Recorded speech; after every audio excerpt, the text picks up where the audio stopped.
ڈال دیا جاتا ہے، اور وہ رحمان ہے، وہ رحمان ہے، جس کی ایک مثال میں آپ کو بتاؤں۔ مثنوی شریف میں مولانا روم فرماتے ہیں جنت البقیع میں ایک 80 سال کا بوڑھا رو رہا تھا۔ کون تھا یہ؟ بانسری بجاتا تھا، لوگوں کو اپنی سریلی آواز سے بجا بجا کر کے دھن میں مست کرتا تھا، اس پر لوگ اس کو پیسے دیتے تھے۔ زندگی پوری گزری اسی میں، یہ بجانے میں، اور جب بانسری بجاتا تھا تو بہترین لے تھی اس کے پاس، بہترین طرز تھی، اور اس پر لوگ واہ واہ کرتے تھے، پیسے دیتے تھے۔ لیکن کب تک بجائے گا؟ جب بوڑھا ہوا تو سانس پھولنے لگی، اب وہ لے ٹوٹ جاتی تھی، بھدی لگنے لگی، لوگ تو سنتے بھی نہیں تھے، الٹی سیدھی باتیں کرتے تھے کہ بوڑھا ہو گیا ابھی یہ بجاتا ہے، اس سے تو ہوتا بھی نہیں ہے۔ لیکن بیچارے کے پاس اس کے علاوہ کوئی فن تھا بھی نہیں، کرتا تو کیا کرتا، اس کی کمائی کا ایک ہی ذریعہ تھا یہ بانسری بجانا، اور اس کو بجا کر کے لوگوں کو خوش کرتا تھا۔ لیکن جب اس نے دیکھا کہ اب دنیا ایک بوٹی کوڑی بھی دینے کو تیار نہیں، فاقے پہ فاقے آ گئے، مرنے کی حالت آ گئی، 80 سال کی عمر ہے۔ یہ زمانہ حضرت عمر فاروق کا ہے۔ اس وقت یہ بوڑھا جنت البقیع قبرستان مدینہ طیبہ کا آیا اور اس بانسری کو اپنے گھٹنے سے توڑ ڈالا، توڑ دیا اور کہا پھینک دیا، کہا اے خالق کائنات، تو نے مجھے پیدا کیا، لیکن اگر میرے حصے میں رزق نہیں ہے تو مجھے موت دے، میں قبرستان میں کھڑا ہوں، میں اب کسی اور پر بوجھ نہ بنوں، میں یہیں مروں اور یہیں سو جاؤں، مجھے معاف کر دے مولا۔ وہ روتا رہا۔ جب حالات کا مارا ہوا آدمی مولا کی بارگاہ میں روتا ہے نا تو اس کا دل بھر آتا ہے۔ حالات کا مارا ہوا جب روتا ہے تو اس کے رونے کی آوازیں آسمانوں کو چیر دیتی ہیں۔ تمہیں اندازہ نہیں، یوں ہی رونے والا الگ ہے، لیکن حالات سے مارا ہوا، دل کا ٹوٹا ہوا جب روتا ہے تو اس کی آوازیں 7ویں آسمان کے اوپر جاتی ہیں۔ رویا، بے انتہا رویا، اور گر کر کے وہیں سو گیا، نہ کھانا ہے نہ پانی ہے، کئی دنوں کا بھوکا ہے۔ اللہ اکبر، یہ زمانہ ہے۔ حضرت عمر فاروق رضی اللہ تعالیٰ عنہ مسجد نبوی شریف میں ہے، اور وہ پڑھتے پڑھتے حضرت عمر کو اونگ آئی، اور جیسی ہی ان کو اونگ آئی خواب میں رسول پاک تشریف لائے۔ فرمایا عمر جلدی اٹھو، اپنے گھر سے کھانا پانی لو، اور جنت البقیع میں اللہ کا ایک مہمان کھڑا ہے، اسے کھلاؤ۔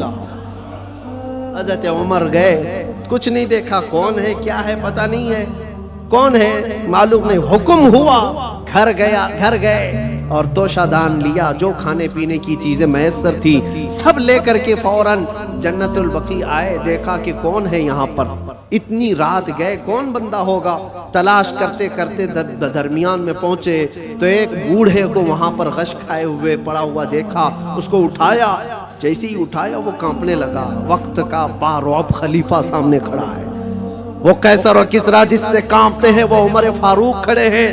بوڑھا سوچنے لگا کہیں کوڑے نہ پڑ جائے، میری سزا کا کوئی وقت تو نہیں آ گیا ہے۔ عمر ابن خطاب سامنے کھڑے، کپ کپی تاری تھی، پوچھا امیر المومنین کیا بات ہے؟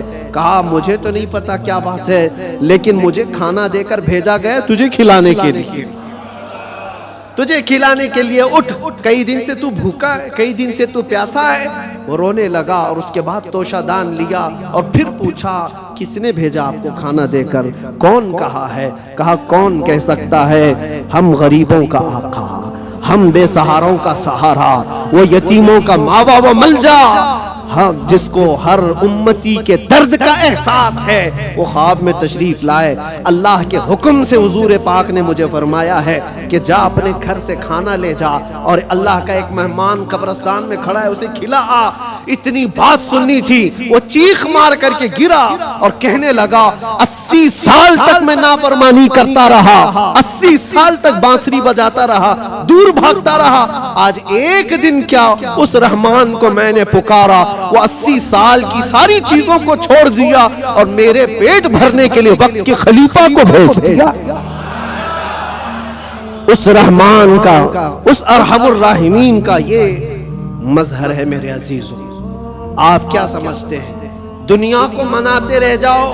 نہیں مانتی، یہ جھوٹی ہے، مکار ہے، عیار ہے، دغاباز ہے، شہد دکھائے زہر پلائے، قاتل ڈائن شوہر کش اس مردار پہ کیا للچائے، دنیا دیکھی بھالی ہے، سونا جنگل رات اندھیری چھائی بدلی کالی ہے، سونے والوں جاگتے رہیو چوروں کی رکھوالی ہے، آنکھ سے کاجل صاف چرا لے یا وہ چور بلا کے ہیں، تیری گٹھری تاکی ہے اور تو نے نیند نکالی ہے، وہ تو نہایت سستا سودا بیچ رہے ہیں جنت کا، ہم مفلس کیا مول چکائیں اپنا ہاتھ ہی خالی ہے۔